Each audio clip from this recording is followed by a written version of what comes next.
Tablets, notebooks, smartphones. Mobile devices are among the most popular consumer products today. They have created many new ways to communicate, spend leisure time, and work.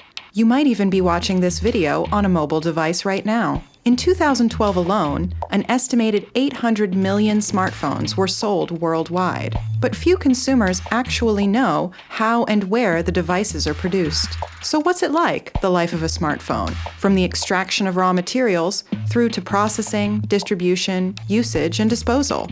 And what are the problems in each phase? Let's take a smartphone, say from Apple or Samsung, as an example, and look at this chain. First, there is the development and the design of a new smartphone model. This is done by the company's own product design departments. At Apple, for example, their headquarters in California. The production process starts with the collection of raw materials. For a smartphone, a whole variety of materials is needed. Metals such as tantalum, cobalt, and copper are particularly important. Cobalt is used for powerful batteries. The largest cobalt manufacturer by far is the Democratic Republic of Congo.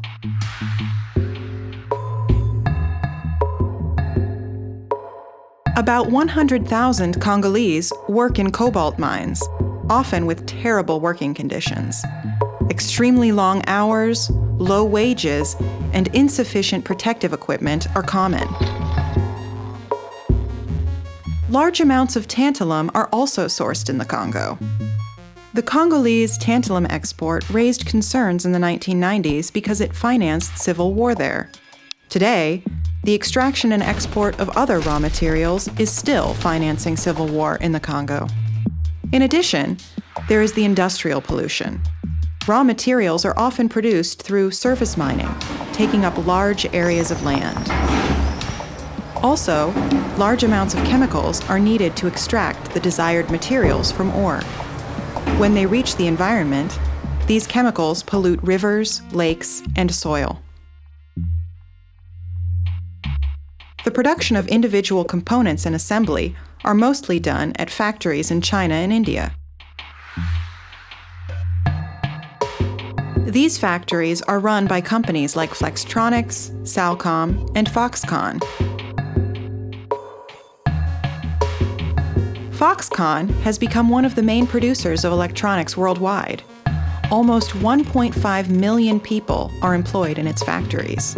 There, too, working conditions are disastrous. The mostly female workers are forced to work extremely long hours, do not receive social benefits or have the right to organize, and repeatedly suffer damage to their health, caused, for example, by aluminum or nickel dust.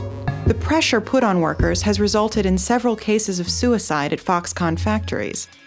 Once produced, these mobile devices are sold all over the world, many in industrial countries like Germany. But also emerging markets such as China or Brazil are large consumers. Like other brands, Apple and Samsung spend much money on marketing.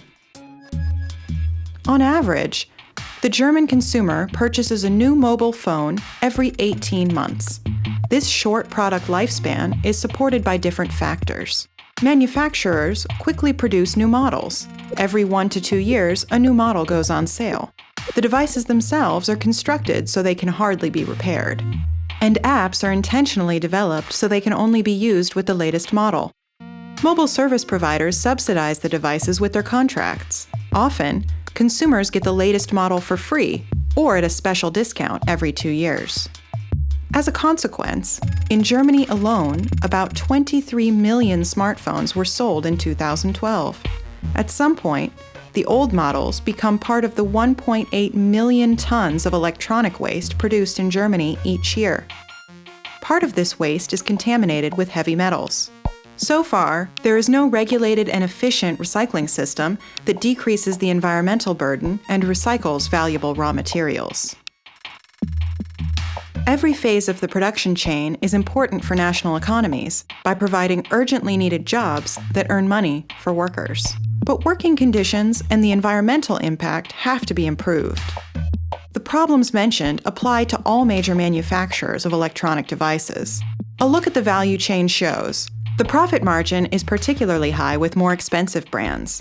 For example, about half the price of an iPhone is pure profit for Apple.